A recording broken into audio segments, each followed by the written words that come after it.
आज मी तुम्हाला ड्रायव्हिंग स्कूलची गाडी त्याच्यावर टी पार्किंग कशी करायची ते सांगणार आहे. म्हणजे टी आकाराचे हे बघा, टी आकाराची पार्किंग दिली म्हणजे रस्ते आहे पण टी आकार आहे त्याला. तर ज्या वेळेस आपला या गाडीचं हे जे चाक आहे हे टायर ज्यावेळेस ह्या इथं येईल त्यावेळेस आपल्याला स्टेअरिंग फिरून द्यायची आहे. म्हणजे आपल्याला राईट साईडला टर्न मारायचा आहे तर आपली स्टेअरिंग पण राईट साईडला फिरली पाहिजे.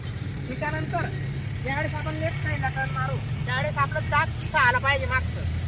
इथं आलं का तुम्हाला इथून लेफ्ट साईडला स्टेअरिंग फिरून घ्यायची आहे. म्हणजे तुम्हाला ज्या साईडला आपल्या गाडीची बॅक साईड घ्यायची आहे त्या साईडला तुम्हाला स्टेअरिंग फिरवायचे. म्हणजे तुम्हाला जर राईट साईडला आपली गाडीची बॅक साईड घ्यायची आहे तर स्टेअरिंग राईट साईडला फिरवायचं.